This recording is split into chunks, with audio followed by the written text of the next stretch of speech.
Le tour du Ferney des années 50 ne serait pas complet sans un détour du côté des marmousets.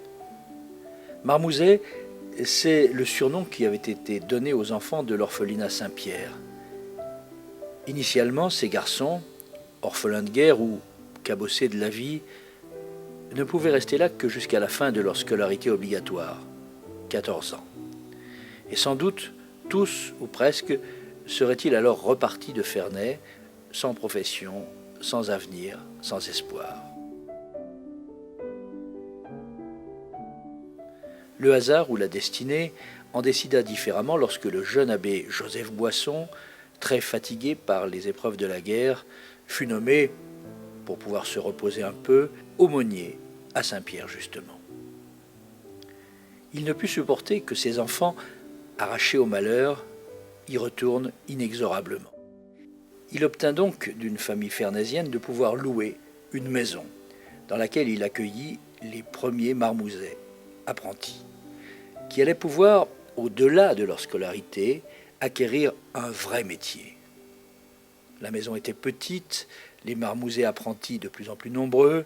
En mars 1951 fut lancé un chantier qui allait changer leur vie, le chantier du foyer des marmousets apprentis.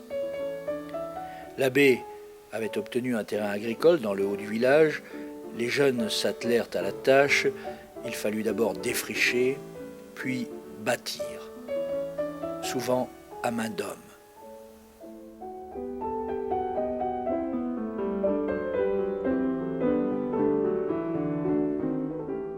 Le bâtiment sorti de terre, à l'époque, il allait être le plus grand, le plus imposant de Ferney. Outre les dortoirs, la cuisine, les ateliers, les salles de réunion, il comporterait une salle de cinéma où les jeunes fernésiens de mon âge découvriraient tous les samedis soirs les films de l'époque, sonores, mais encore en noir et blanc.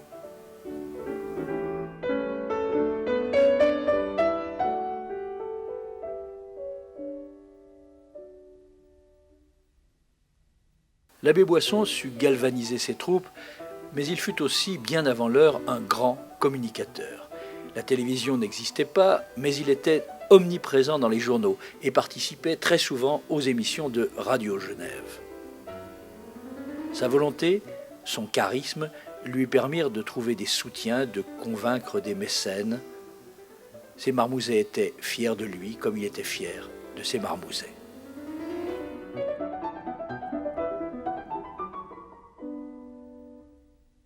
L'inauguration du foyer des marmousets apprentis eut lieu les samedis 9 et dimanche 10 août 1952. Ce jour-là, après une messe solennelle, c'est la fanfare d'infanterie de la garde républicaine qui emmena les milliers de Fernésiens, de Genevois, de Gessiens jusqu'au parc des Marmousets où, au pied du bâtiment tout neuf dominant le village, les attendait une grande kermesse et un grand spectacle. Je vois que le parterre se garnit, c'est bien agréable pour les yeux. Et puis pour le porte-monnaie aussi, il ne faut pas le cacher. Oh, ça fait du monde, ça, hein? C'est un costaud, Franck. Mais alors, voir comme tu as des muscles. Mais ils n'ont rien vu, recommence voir un peu. Là, vas-y. Oh oui. Hein? Et vous direz qu'ils sont mal nourris, mes gosses? Oh non. C'est une légende. Vous savez ce qu'il me demandait avant de rentrer? Je voudrais aller tirer un coup de fusil dans le tir. Hein? Eh bien, demain, on ira. On ira tous les deux. Faire un carton. Moi, sans soleil, je suis fichu. Oui, sans soleil, je suis fichu. Mais quand il est là, je m'en vais sur le chemin qu'en fait.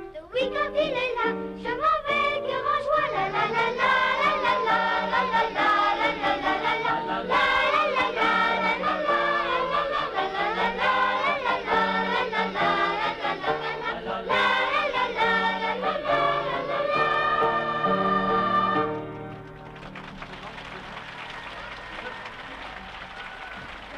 Chaque année, pendant 20 ans, la kermesse annuelle allait recueillir un public chaque année plus nombreux, venu applaudir des artistes de plus en plus célèbres, la garde républicaine, qui revint à 4 reprises, puis les compagnons de la chanson, Gilbert Bécaud, Marcel Amont, Jacques Brel, Philippe Clay, Petula Clark, Enrico Macias, Hugo Frey, Adamo, Nana Mouskouri, Joe Dassin, Sacha Distel et, à nouveau, Gilbert Bécaud.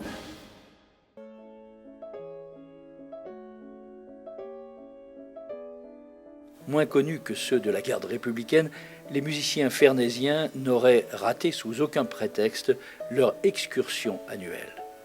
Personne, ou presque, ne possédait alors de voiture, les sorties étaient rares, et personne, hormis les écoliers, ne parlait de vacances. En 1952, ce furent Thonon, Évian, le Pas de Morgin, Champéry et le Tour du Lac Léman. Je broyais du blanc et du noir. J'ai fouillé dans ce tiroir, parmi nos souvenirs glacés dans ces vieux miroirs arrêtés. Photo, photo, photo trop tard, photo trop tôt. Ma chanson n'est qu'un lamento et notre amour un memento. Photo.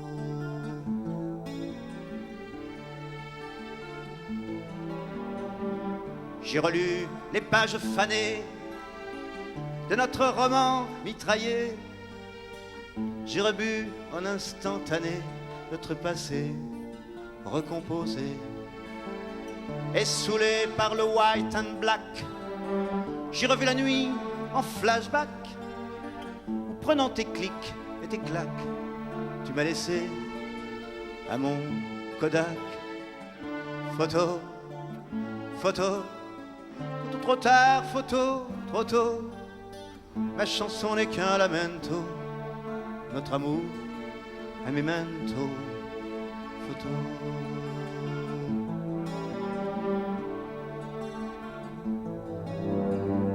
Dans mon malheur rétroactif, où je vois tout en négatif, n'ayant plus aucun objectif, j'ai jeté l'appareil fautif. Photo, photo, photo trop tard, photo trop tôt. Ma chanson n'est qu'un lamento de notre amour.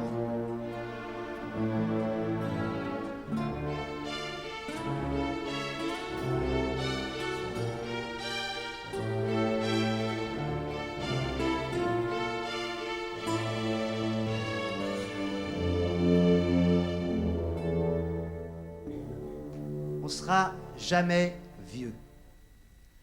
On sera intrépide, espiègle, perfide, irrévérencieux. On sera professeur en incertitude, en inhabitude, en droit à l'erreur. Tant que notre cerveau ne sera pas liquide, c'est pas quelques rides qui nous feront la peau. Quand je fermerai les yeux, je poserai mon âme à tes pieds, madame, chacun son bon Dieu. Tu connais le vent, il me fait des chatouilles, et s'il m'a dépouille pas, les pieds devant, on va rigoler. En tête du cortège, ça fera boule de neige dans tout le défilé. Sera jamais